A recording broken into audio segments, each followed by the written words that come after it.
Hey everyone, Alex McCarthy here from Bankers Life Fieldhouse, and what a weird game that was. The biggest comeback of the Tom Crean era. Indiana was down 16 points with 15 minutes to play, and ended up coming back and stealing this one from Notre Dame, 80-73. It was a game where Indiana. It was crazy to kind of monitor the crowd at this game because it was, as it usually is at the Crossroads Classic, it was a very IU heavy crowd. There are a lot of IU fans here, and we were surrounded by them kind of, in terms of where we were sitting. And for most of this game, Indiana trailed by double digits, really didn't look good on either end of the court, especially the defensive end.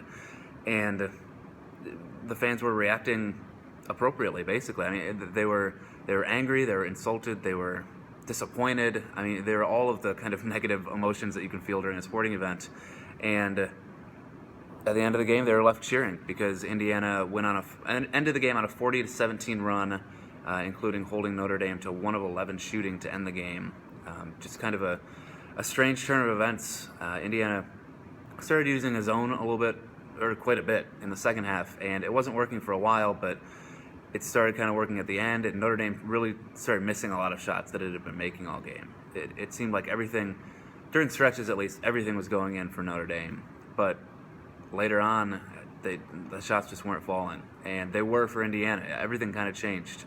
Indiana shot the ball, I think, just 35% from the floor in the first half, was missing free throws, just nothing was going in for them.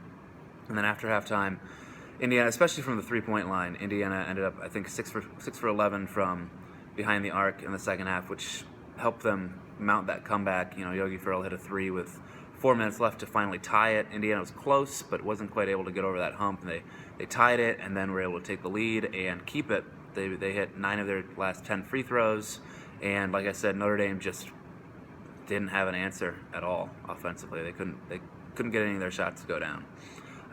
In terms of what it means for Indiana, and then Troy Williams had 16 points in the second half and looked like a totally different player. He was all over he and Yogi Ferrell were kind of all over the place in the first half. They combined for 6 turnovers and just 5 points in the first half. And then after halftime, they combined for 21 points and 3 turnovers. So total reversal there, and it kind of signaled Indiana's reversal in terms of the halves. What it means for Indiana, the Hoosiers finally get a non-conference win that they can hang their hat on a little bit, because beating a okay Creighton team at home doesn't do that much for you. Beating a bad St. John's team in Maui doesn't do much for you. This one does a little bit. It's a neutral site game. It's against a Notre Dame team that's okay, that it was ranked at one point. But it's an okay Notre Dame team. And it's fine. And it can also kind of propel Indiana because of the nature of this win, because it was just such a ridiculous comeback that it can maybe fuel some kind of positivity moving forward for Indiana. So we'll see if that happens. Indiana ends its non-conference schedule on Tuesday against Kennesaw State, and then things get really interesting as the Big Ten season starts on December 30th. So we won't be able to beat either of those games, but we'll obviously be providing full coverage, and we will be in New York for the Pinstripe Bowl a week from right now, actually, Saturday. So thanks a lot for watching. Hopefully you have a good rest of your weekend. Enjoy the holiday season. I know I am, and we will talk to you soon.